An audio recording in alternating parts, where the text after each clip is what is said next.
Moving into a new house always presents a series of challenges. In my case, the most glaring was, where in the world am I going to put my gaming PC?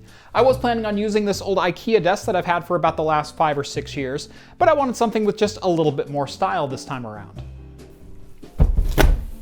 Let's see what this looks like.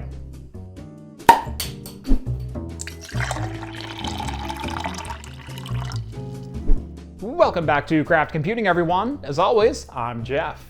Behind me on the aforementioned IKEA desk back there is the Arozzi Arena Laggaro. It is an officially licensed Star Trek gaming desk. I did get a sneak peek at this desk back at CES in January, and they actually sent me this review sample all the way back in March. But at the time, I had nowhere to actually put together or use the desk.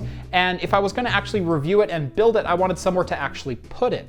Now that we've actually moved out of our house, I do have a couple different options, as my office is maybe about a third the size that it used to be, and my gaming system is actually coming out here to the main room. We haven't quite decided the full layout of where everyone's going to be at. This might be my desk, this might be my daughter's gaming station, but regardless, it's finally getting out of the box. The Arena Laggaro is a freestanding two-legged gaming desk, and probably the biggest draw for gamers is that the entire surface of this desk is one big mousepad.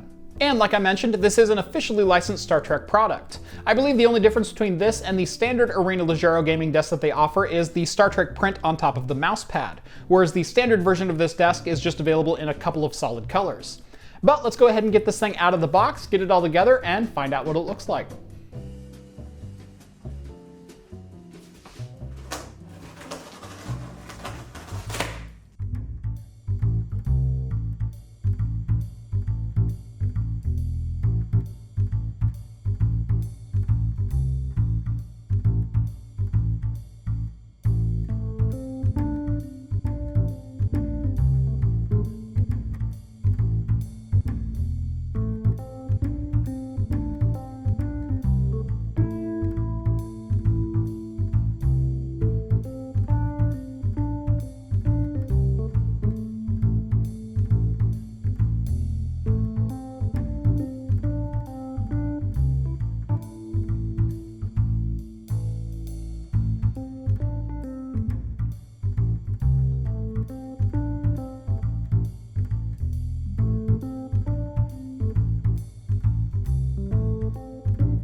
All right, well that did not take long at all. Assembly-wise, I am very happy with the way this all went, and I have to give Arozzi a couple of props here.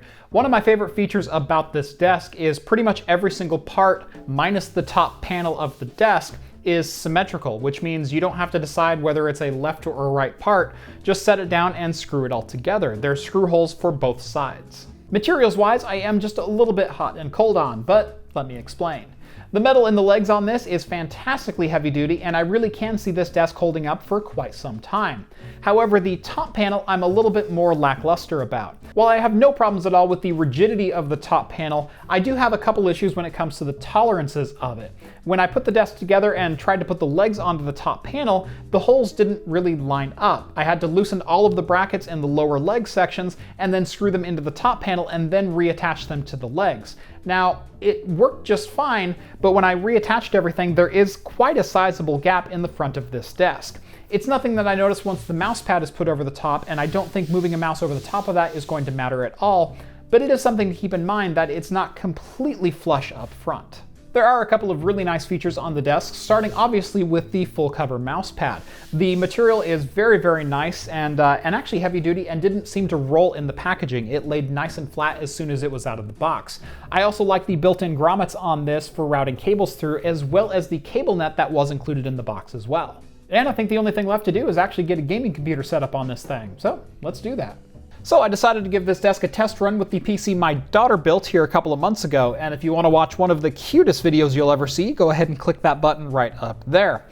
Anyway, I figured this would be a great desk for her to use, as I think it's just a little bit too small for my uses. That being said, if all you were going to do on this was put a keyboard, mouse, and a gaming tower on it, I think there is plenty of space to go around. So I will say, when I'm just sitting here just gaming, the desk seems pretty sturdy. There's a little bit of a side-to-side wobble, which I can honestly live with.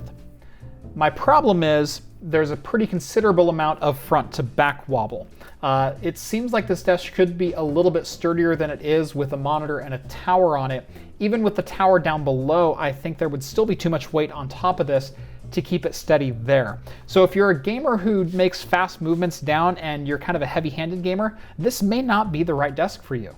So overall, I think it's an okay desk. It's certainly not my favorite, especially because it's not the most rock-solid, stable desks that I've ever used. And at the price point of about $330 for this desk, I feel like it should be a little bit more stable. I think there is improvement to be had on the engineering side of this. Maybe a crossbar that links the two legs together might provide it just that little bit extra rigidity that this desk really needs. Overall, I don't think it's a terrible purchase, but I think there is probably some more stable surfaces out there to be had. And I think that's as good a place as any to wrap this one up. Go ahead and follow the links down in the video description if you are interested in checking out the Arena Laggaro from Arozzi, either in the solid colors or in the officially licensed Star Trek mousepad top, which does look pretty darn fantastic. On your way down there, make sure to like this video if you liked it and subscribe to Craft Computing if you haven't done so already. Also, make sure to let me know down in the comments what features do you look for when you're buying a desk, either for gaming or otherwise. Genuinely curious to know what features are at the top of your list and if the Arena Laggaro ticked all of your boxes or if it leaves you wanting just a little bit more.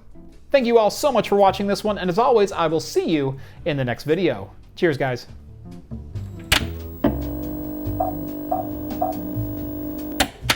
Today's beer is one that I've had before. It is the Two-Hearted Ale by Bells Brewing. I almost spilled that right there.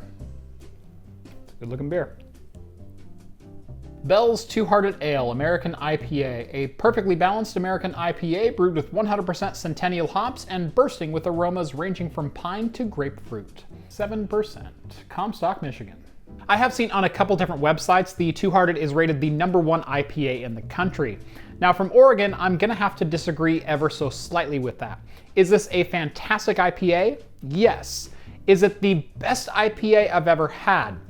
Probably not. Like I said, there's nothing wrong with it, and it is a very, very good drinker, but when you claim to be the best, or when you're being rated as the best, I expect something that's a little bit outside of the norm, outside of the bounds of what you would normally consider a good, solid IPA to be. I want something special in the beer.